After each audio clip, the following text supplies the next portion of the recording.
Bonjour bien-aimés dans le Seigneur.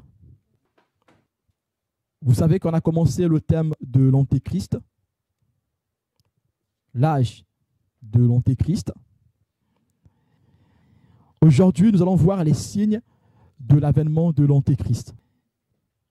Lisons 2 Thessaloniciens chapitre 2, versets 3 à 4. Que personne ne vous séduise d'aucune manière, car il faut que l'apostasie soit arrivée auparavant et qu'on ait vu paraître l'homme du péché,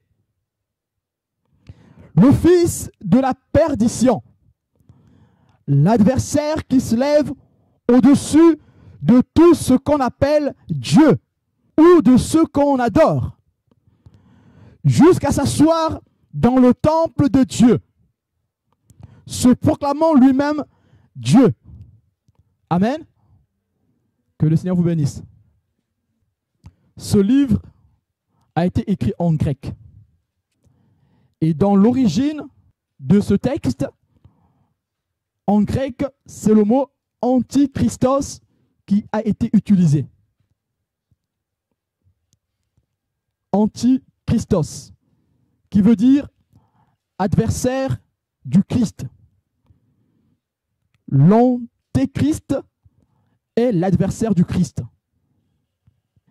Quand les latins ont transcrit le mot antichristos, ils ont pensé à anté, tandis qu'en grec, c'était écrit antichristos. Anti, qui veut dire contre. Antéchrist, c'est antichrist. Amen. Et quand nous lisons ce texte, nous voyons que l'Antéchrist doit venir avant Jésus-Christ, n'est-ce pas? Donc celui qui est l'adversaire de Jésus doit arriver avant Jésus-Christ.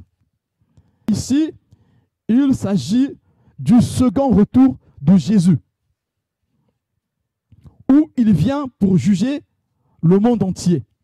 Mais avant ce retour, il faut que l'Antichrist, il faut que l'Antéchrist, il faut que l'adversaire du Christ se manifeste. Et cet adversaire du Christ est appelé l'homme du péché. L'apôtre Paul l'appelle l'homme du péché. Mais bien aimé, est-ce que cette notion est une nouvelle notion dans la parole de Dieu? Non. Si nous lisons l'Ancien Testament, nous allons voir que cette notion de l'Antichrist n'est pas nouvelle. C'est une notion qui existe déjà dans l'Ancien Testament avec Ézéchiel. Si nous lisons Ézéchiel 38, nous allons voir que dans ce texte d'Ézéchiel, il parle déjà d'un personnage qui va incarner le mal, qui sera incarné par le mal pour combattre le peuple de Dieu. Cette personne, cette personnalité qui doit incarner le mal est Gog, le roi de Magog, que Dieu promet de détruire.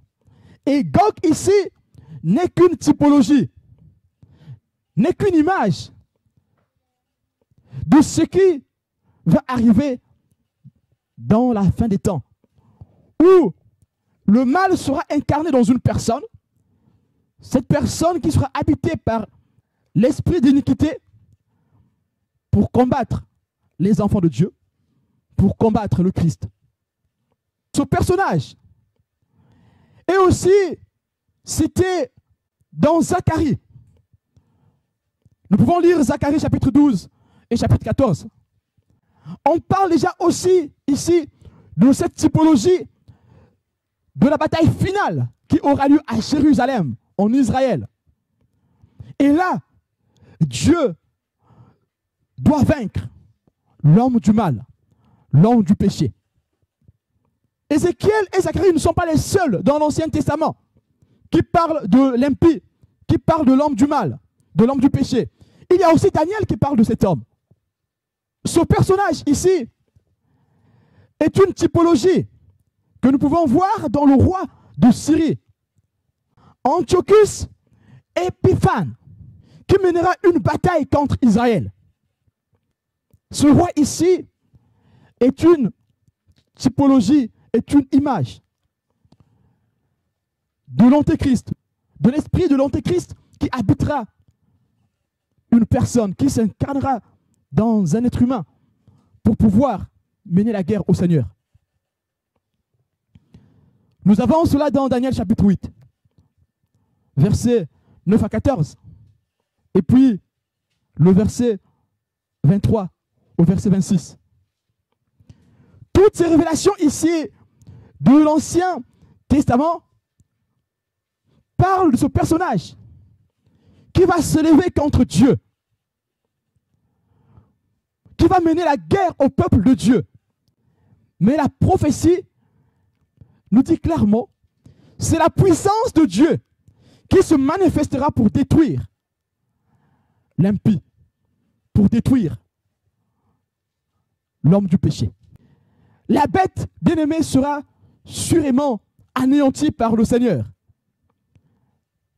La bête qui monte de la mer sera détruite, sera anéantie par la puissance du Seigneur. Mais quels sont les signes de l'avènement de l'homme du péché? Bien-aimés, nous voyons que l'avènement du Christ sera soudain, inopiné. La Bible dit qu'il viendra comme un voleur. Mais bien aimé, pour l'avènement de l'Antéchrist, on aura assez d'avertissements pour savoir que les temps sont mûrs, les temps sont avancés. Nous aurons assez d'avertissements. Plusieurs signes annonceront sa venue. C'est ce que nous avons lu dans 2 Thessaloniciens, chapitre 2, versets 3 à 4. Vous vous souvenez, nous avons parlé de l'avènement du Christ, n'est-ce pas? L'avènement du Christ est inopiné, brusque et soudain. Mais avant que le Christ n'apparaisse, avant que le Christ ne revienne pour la seconde fois sur terre, pour juger le monde, il faut qu'il y ait d'abord l'apparition de l'Antéchrist. Amen. Voilà pourquoi le mot anté ici prend son sens. Anté qui veut dire avant et anti qui veut dire contre. Mais avant que l'Antichrist lui-même ne vienne, il faut d'abord qu'il y ait des signes. Et ces signes seront très visibles. Nous aurons principalement 3 signes. Il faut qu'il y ait manifestation du mystère de l'iniquité. Deuxièmement, il faut que l'apostasie se manifeste pleinement. Il faut que l'apostasie batte son plein au sein de l'Église. Troisième signe, il faut que celui qui retient encore le mal disparaisse. Lisons 2 Thessaloniciens, chapitre 2, verset 7. Car le mystère de l'iniquité agit déjà. Il faut seulement que celui qui le retient encore ait disparu. Et alors apparaîtra l'impie, que le Seigneur détruira par le souffle de sa bouche et qu'il anéantira par l'éclat de son avènement. Et nous voyons ici les signes. Il faut premièrement que le mystère de l'iniquité s'intensifie. Il faut, secondo, que l'apostasie batte son plein au sein de l'Église. Tertio, il faut que celui qui le retient parte, se retire. Il faut que celui qui retient le mal se retire. Là, l'impie pourra se manifester. De même, les enfants de Dieu préparent l'avènement du Christ. De même, les éléments de Satan aussi préparent l'avènement de l'Antéchrist. Si nous nous mobilisons en tant qu'Église pour le royaume de Dieu, sachez-le bien-aimé, Satan aussi de son côté, ces éléments se mobilisent pour la venue de l'Antéchrist. Oui, Satan aussi travaille. Il est très actif aujourd'hui. Parce que nous avons dit que l'homme impie doit venir. L'Antichrist doit venir. Mais avant qu'il ne vienne, l'esprit de l'Antichrist est déjà là. Il est là, bien-aimé, l'esprit de l'Antichrist. L'esprit de l'Antéchrist est déjà là. L'esprit qui est contre le Christ est déjà là. Il se manifeste déjà dans ce monde. 1 Jean chapitre 2, versets 18 à 23. Petits enfants, c'est la dernière heure. Et comme vous avez appris qu'un antéchrist vient, il y a maintenant plusieurs antéchrists. L'esprit de l'antéchrist, comment il agit à cette époque, à notre époque, comment il agit. Pour faire un petit résumé, il agit non seulement en niant que Jésus-Christ est le Fils de Dieu, mais aussi dans la fourberie. Cet esprit est devenu aussi malin qu'il est devenu fourbe. Cet esprit peut prêcher l'évangile tel que nous l'avons dans la Bible, mais cet esprit ne pourra pas obéir à l'évangile. Un esprit qui prêche l'évangile, mais qui n'obéit pas à l'évangile, est un esprit de l'antéchrist. Bien-aimé, vous voyez comment il est devenu subtil? S'il prêche contre Jésus, les gens ne pourront pas le suivre. Puisque la Bible dit qu'il sera un esprit malin, un esprit maléfique, un esprit qui sera intelligent pour embobiner, pour séduire. La séduction. Dans la séduction, il faut qu'il y ait l'intelligence. Il faut savoir comment détourner les gens. Si on dit aux chrétiens que Jésus-Christ n'est pas le Fils de Dieu, mais le chrétien ne va pas suivre, il sait que Jésus-Christ est le Fils de Dieu. Ces personnes vont marteler la vérité. Mais ce sera une fausse vérité parce que la vraie vérité est prêchée par ceux qui la pratiquent. Pour que la vérité soit vérité dans la prédication, il faut que la personne qui la prêche soit elle-même dans la vérité. Pour que l'enseignement donne la vie, il faut que celui qui enseigne lui-même soit dans la vérité. C'est là que cette parole sera vraie. Peu importe la théologie qu'on utilise, même si on est éloquent, même si on a un discours structuré, même si on connaît toute la théologie possible sur le Christ, sur la Christologie, si nous ne marchons pas dans la vérité, ce que nous enseignons est faux. Et pourtant, nous disons que Jésus-Christ est le Fils de Dieu. Vous voyez la nuance, bien-aimé? Donc quand l'apôtre Paul dit ici que celui qui ne confesse pas le Christ comme étant le Fils de Dieu est donc Christ, il ne s'agit pas juste de confesser par la bouche, mais par le cœur. Celui qui ne suit pas ce que dit la parole de Dieu a en lui l'esprit de l'Antéchrist. Nous reviendrons sur ce point. Comment détecter l'esprit de l'Antéchrist dans notre âge? Revenons sur les signes de l'avènement de l'Antéchrist. Ces 3 signes doivent arriver avant que l'impie n'apparaisse. Il faut que le mystère de l'iniquité s'intensifie. Bien-aimé, mais c'est quoi le mystère du péché? C'est quoi le mystère de l'iniquité? Le mystère de l'iniquité est là. Mais comment il agit? Par quoi pouvons-nous reconnaître le mystère de l'iniquité? Sachant que le mystère de l'iniquité agit dans les coulisses, bien-aimés. Le mystère de l'iniquité est subtil. L'esprit de l'Antéchrist qui a déjà pénétré l'humanité est subtil. Il est très malin.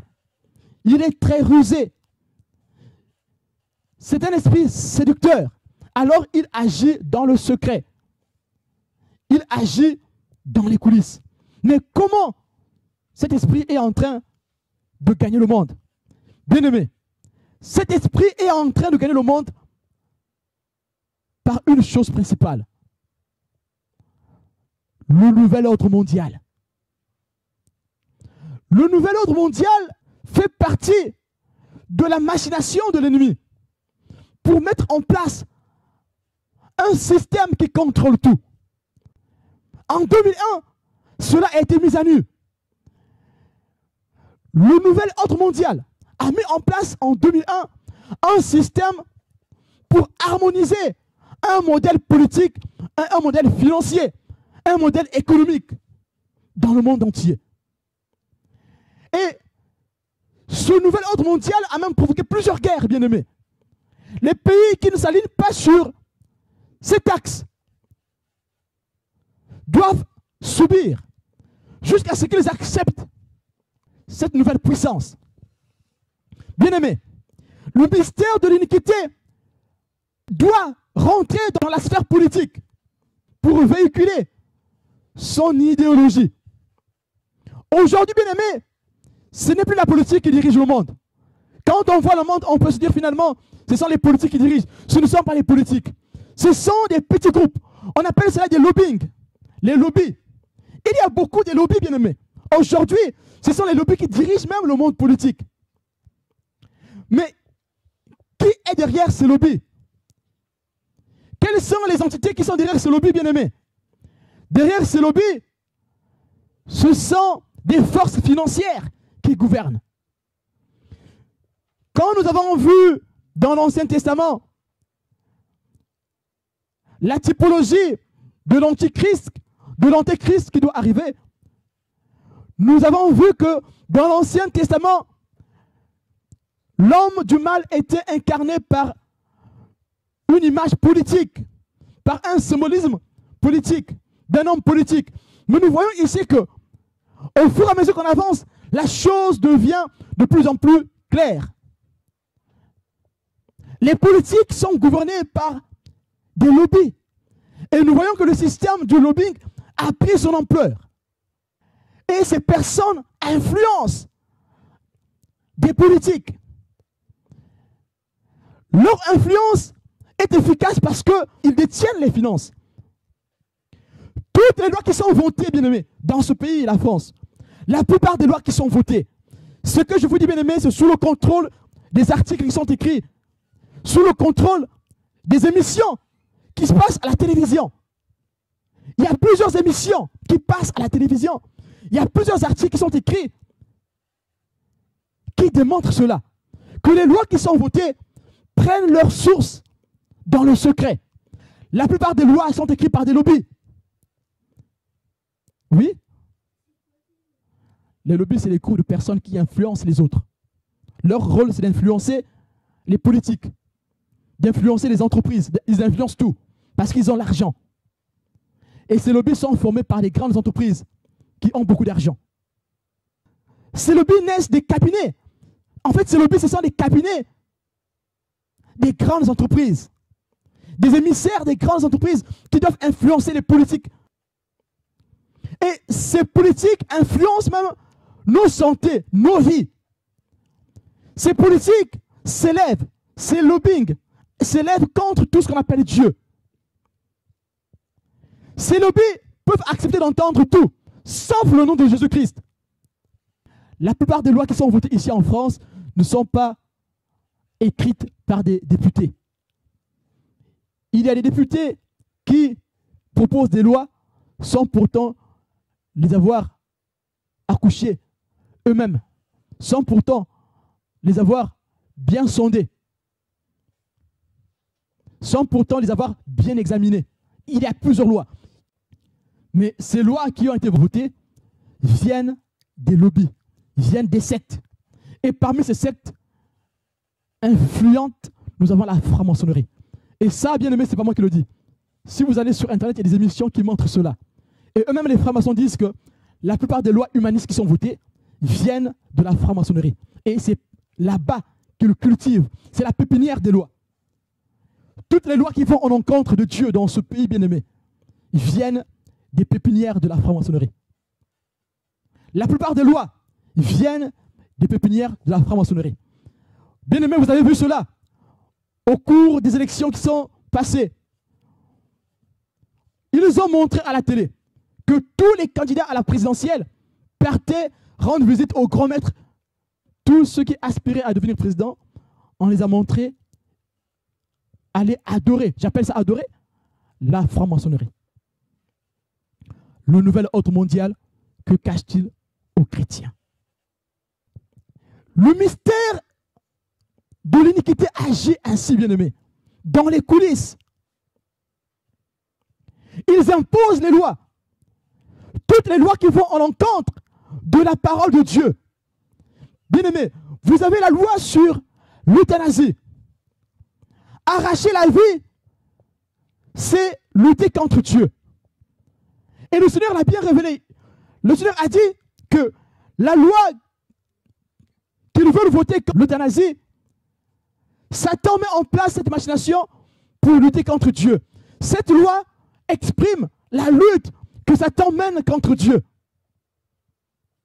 Parce que Satan sait qu'il n'a pas le pouvoir de donner la vie. Il n'y a que Dieu qui a le pouvoir de donner la vie. Alors, Satan met dans le cœur de l'homme la méchanceté pour arrêter ce que Dieu a donné. Bien-aimé, la vie est précieuse. Jusqu'à la dernière minute, bien-aimé, la vie est précieuse. La vie est précieuse jusqu'au dernier souffle. Tant que Dieu ne l'a pas arrêté, personne n'a le droit d'arrêter ce que Dieu a donné. Personne n'a ce droit. Peu importe la souffrance de la personne, personne n'a le droit d'arrêter la vie que Dieu a donnée. Arrêter la vie que Dieu a donnée, c'est lutter contre Dieu. C'est aller à l'encontre des lois de Dieu. Et alors, cela est mis en place dans plusieurs pays déjà, parce que Satan est en train d'agir dans les coulisses. Et quand les gens viennent parler de ces choses, ils parlent de l'humanité, l'humanisme. Il faut aimer les autres. Pourquoi, bien aimé, nous parlons de ces choses ce matin? Nous parlons de ces choses ce matin, c'est parce que la Bible dit, je vous parle de ces choses pour que vous ayez la connaissance. Bien aimé, si nous avons la connaissance, nous ne nous laisserons pas séduire par l'esprit de l'antéchrist. L'esprit de l'antéchrist a pénétré même nos écoles, nos universités. L'antéchrist recrute dans les universités. Les sectes viennent recruter dans les universités. Les élites, tout ce qui est appelé élite, ceux qui sont brillants dans les universités, dans les écoles, sont débauchés par les sectes, par l'esprit de l'antéchrist. Là-bas, on les enseigne l'esprit de l'antéchrist. Bien aimé, je vais vous expliquer une histoire. C'était dans une ville. C'était ici en Europe. Dans cette ville, un monsieur chrétien avait sa petite fille. Cette petite fille aimait beaucoup les études. Et c'est comme ça, un jour, leur prof les a fait réciter. Dieu n'existe pas. Dieu n'existe pas. Ils ont récité cela. Les pauvres enfants étaient obligés de réciter cela, que Dieu n'existe pas. Il n'y a pas de Dieu. Voilà, c'était la phrase. Il n'y a pas de Dieu. Il n'y a pas de Dieu. Il n'y a pas de Dieu. Il n'y a pas un Dieu. Et ces enfants devaient réciter cela. Cet enseignant était devenu fou tellement qu'il a dit aux enfants d'écrire 100 fois « Il n'y a pas un Dieu ». Et c'était l'exercice que les enfants devaient faire. Il n'y a pas un Dieu. Cet enfant avait mal au cœur. Mais quand il fallait dire verbalement qu'il n'y a pas un Dieu, elle ne le disait pas parce qu'elle ne pouvait pas le dire. Elle a reçu par son père, par sa mère, à l'église aussi, que Dieu existe. Et c'est une enfant qui va à l'église. Comment le prof peut lui dire qu'il n'y a pas un Dieu? Alors le premier jour, l'enfant a résisté. Elle n'a rien dit du tout. Elle est rentrée à la maison, elle était choquée. Elle n'a rien dit aux parents. Le lendemain, elle repart à l'école. Le prof dit maintenant, vous allez écrire tous 100 fois, il n'y a pas un Dieu. Le but de cet enseignant, c'était d'inculquer aux enfants l'esprit de l'antéchrist. Les enfants, toutefois qu'on vous dira que Jésus n'est pas Dieu, Jésus n'est pas le Fils de Dieu, refusez, n'écoutez pas. Ne suivez pas le monde, c'est l'esprit de l'Antichrist. Celui qui est né de Dieu choisit que les choses de Dieu. Cet enfant bien-aimé, le deuxième jour, le prof dit, maintenant écrivez 100 fois, il n'y a pas un Dieu. Il n'y a pas un Dieu. Tous les enfants se sont mis à écrire cela. Il n'y a pas un Dieu. C'était un devoir. Cet enfant a dit, je préfère avoir 0 que d'écrire dans ma copie qu'il n'y a pas un Dieu. Même si c'est un devoir civique, je refuse. Alors l'enfant s'est mis à écrire 100 fois, il y a un Dieu, il y a un Dieu, il y a un Dieu, il y a un Dieu, il y a un Dieu, il y a un Dieu, il y a un Dieu, il y a un Dieu, il y a un Dieu. Et le prof récupère les copies, il commence la correction des copies. Et voir comme ça, l'enfant a écrit, il y a un Dieu. Tandis que le devoir disait, rédiger, il n'y a pas un Dieu. Le prof s'est mis en colère. Rouge. Il est devenu rouge de colère. Son visage a changé. Il convoque l'élève auprès du directeur, le chef d'établissement. Et l'enfant doit venir avec ses parents pour recevoir sa sanction. L'enfant est réprimandé. L'enfant rentre à la maison, donne la convocation au papa et explique ce qui s'est passé au papa. Ils ont prié ensemble. Le papa a fortifié la petite fille. Et le lendemain, la maman réveille la petite fille, elle dit, non maman, je ne vais pas à l'école. Non, non, je ne vais pas à l'école, parce qu'ils vont me punir. Le père dit à l'enfant, allons-y, nous allons voir le directeur, tout va se régler. Mais sache que Dieu existe. C'est comme ça qu'ils sont repartis à l'école. Bien-aimés, quand ils sont allés à l'école, le directeur était stupéfait.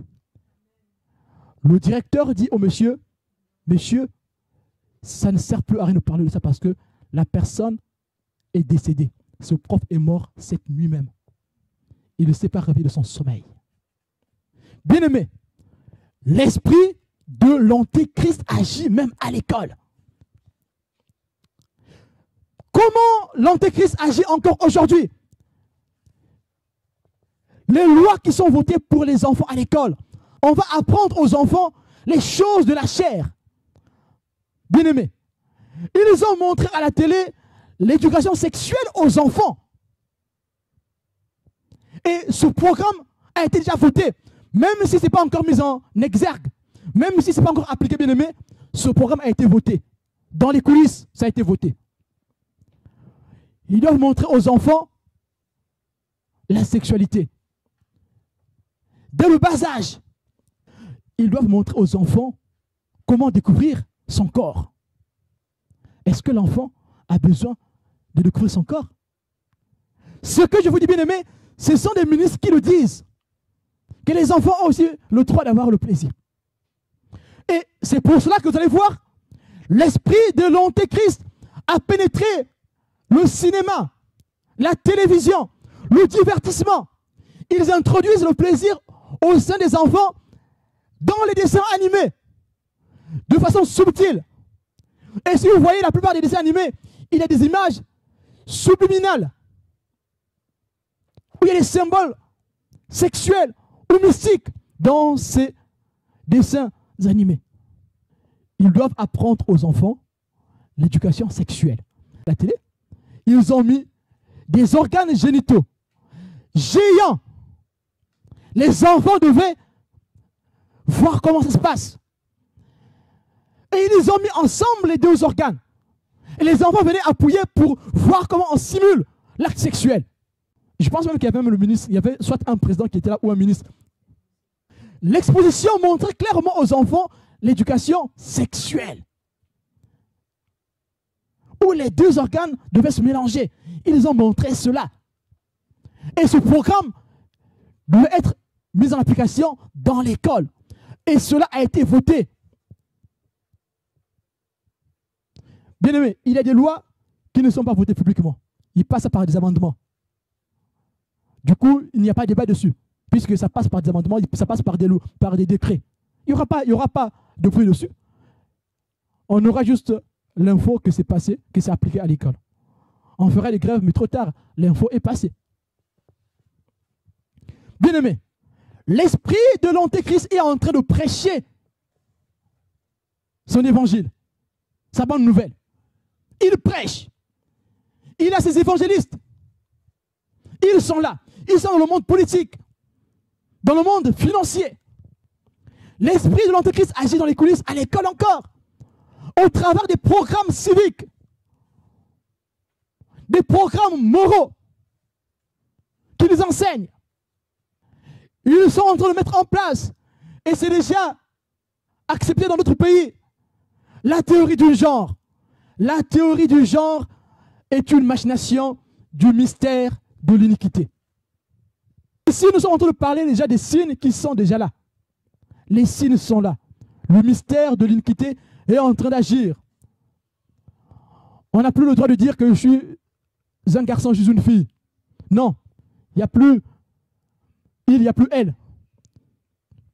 Et dans certains pays, dans votre papier d'identité, il n'y a plus le genre masculin ou féminin. Non, il n'y a plus ça.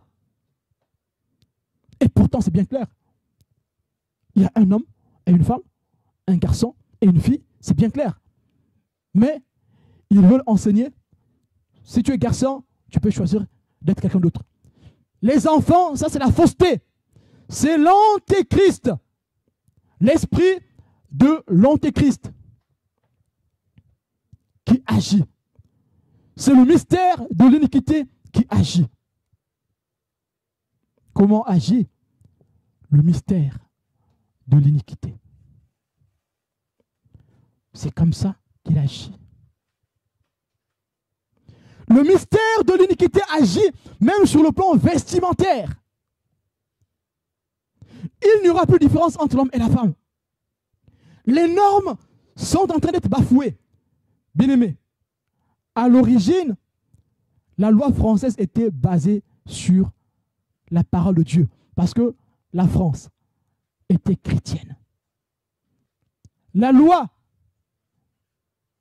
de l'ONU a été basée sur la parole de Dieu aussi. Mais qu'est-ce que l'ennemi est en train de faire? Il est en train de les enlever petit à petit. Petit à petit, l'esprit de l'Antéchrist est en train de mûrir. Et pas à pas, petit à petit, il enlève les bonnes choses qu'il y avait dans cette loi. Sur l'éducation, ils ont fait la même chose. Ils ont dit, il n'y a plus le fessé. On n'a plus le droit de gronder notre enfant. Il faut laisser les enfants faire ce qu'ils veulent. Même quand un enfant fait une bêtise, il faut le récompenser. C'est l'éducation par la récompense. C'est un système qui a été développé au Canada. C'est en vogue aujourd'hui au Canada. L'éducation par la récompense. Plus de réprimandes. Plus de fessées. C'est la mise en place du mystère de l'iniquité. Toutes les normes sont ridiculisées. Le but du mystère de l'iniquité, c'est de ridiculiser toutes les normes. Tout ce qui emmène à la pureté, à la dignité de l'homme. Ils appellent aujourd'hui dignité ce qui n'est pas dignité. Ils disent il faut laisser l'être humain mourir dans la dignité. Arracher la vie d'un être humain, ce n'est pas une dignité, ça. Nous avons vu une femme qui s'est suicidée. Cette femme avait perdu l'usage de ses deux bras. C'était une belle femme bien-aimée. Elle était cadre.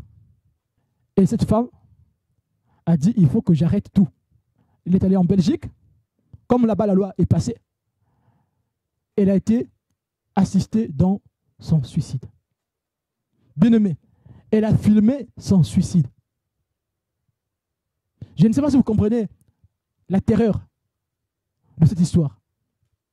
On a filmé jusqu'au dernier moment où elle a été injectée. Il fallait qu'elle meure dans la dignité. Dites-moi, elle parlait encore, elle marchait, elle mangeait toute seule. Elle était riche, elle manquait de rien, elle avait une grande maison. Elle pouvait voyager comme elle veut. Mais puisque elle avait perdu l'usage de ses bras, elle s'est dit que la vie n'en vaut plus la peine. Et avant qu'elle arrête tout, elle a fait des voyages. Elle a fait des fêtes avec ses amis. Et elle leur a dit au revoir. Ce n'est plus dans un film bien aimé, hein, c'est dans la réalité. C'est l'horreur. Elle a fait la fête pour dire au revoir à ses enfants, à sa mère, à sa famille, à son mari aussi. Et nous voyons que il y a une machination mise en place. Une machination contre les normes, contre la pureté, contre la loi de Dieu. Cet esprit s'élève contre tout ce qui est appelé Dieu. Cet esprit s'élève contre tout ce qui adore Dieu. Et cet esprit essaie de corrompre aussi ceux qui sont appelés à adorer Dieu. Le mystère de l'iniquité agit déjà. Il est rentré aussi dans l'Église. Ils veulent créer un syncrétisme entre le monde et l'Église. Nous allons bien développer cela quand nous verrons l'apostasie. L'Église, aujourd'hui, est infestée de l'esprit de l'iniquité. Pas seulement chez les fidèles, mais chez les dirigeants. Il y a des pasteurs francs-maçons. Et c'est le pasteur lui-même qui vient témoigner que je suis franc-maçon, c'est compatible. Bien-aimé, mais vous allez voir que l'esprit de l'iniquité, quand il agit, l'amour du grand nombre se refroidit. Ça, c'est un signe. Plus le mystère de l'iniquité grandit, plus l'amour du grand nombre se refroidit. Ils vont faire le semblant de l'humanisme, mais ce n'est pas un réel humanisme. Ce n'est pas un réel amour. C'est une séduction. C'est de la corruption. L'esprit de l'iniquité est rentré dans tout ce qui existe dans ce monde. Voilà pourquoi nous faisons maintenant attention à la musique. Avant la musique, même quand elle n'était pas chrétienne, elle n'était pas choquante, bien-aimée. La musique avant, même quand elle n'était pas chrétienne, elle pouvait instruire. Mais aujourd'hui, la musique a une empreinte de l'esprit de l'iniquité. Il y aura toujours une chose sombre dans la musique profane. Avant la musique profane, on pouvait chanter à l'école la musique profane avant. Mais aujourd'hui, la musique profane est devenue obscène. Il y a des adorations de l'ennemi et la plupart des stars, ce sont des adorateurs de Satan. Et eux-mêmes, ils le proclament. Bien-aimé, ce n'est pas à moi de vous le dire, vous le savez déjà. Comme disait Paul, je vous dis des choses que vous connaissez déjà. Mais il faut que je vous les rappelle. Le monde des artistes est géré par qui? Oui, mais par les finances. Alors, si tu veux être un grand artiste, même si tu as le talent, mais il faut accepter ce qu'il te demande. Parce que ton disque ne pourra pas sortir. Qui va faire ta promotion? Il faut un piston pour qu'il y ait la promotion de ce que tu fais, même si tu sais chanter. Il faut accepter de te plier. Il faut que tu te plies à leur exigence. On peut comprendre que le monde de l'iniquité, le mystère de l'iniquité est en train d'agir. Nous devons faire attention pour nous-mêmes, mais aussi pour nos enfants. Quelle éducation qu'on donne à nos enfants. Lisons Matthieu 24, versets 10 à 12. Alors aussi plusieurs succomberont. Ils se trahiront, se haïront les uns les autres. Plusieurs faux prophètes s'élèveront et ils séduiront beaucoup de gens. Et parce que l'iniquité se sera accrue, la charité du plus grand nombre se refroidira. Parce que le mystère de l'iniquité sera accru, l'amour du plus grand nombre se refroidira. Bien-aimés, le manque d'amour dans ce monde vient de l'esprit de l'iniquité. Le mystère de l'iniquité est en train d'agir infiltré. Ils opposent des populations. Le mystère de l'iniquité pénètre même les sphères politiques pour mettre les ennemis dans les pays. Et il y a des pays, bien-aimés, où tu ne peux plus avoir un grand poste si tu ne fais pas partie d'une confrérie. Il faut faire partie d'un cercle. Ici, bien-aimés, en France, je ne citerai pas les noms, mais il y a une dentiste qui a dit qu'il fallait qu'elle rentre dans cette loge pour réussir. Si elle rentrait dans cette loge, la porte était ouverte pour qu'elle devienne médecin.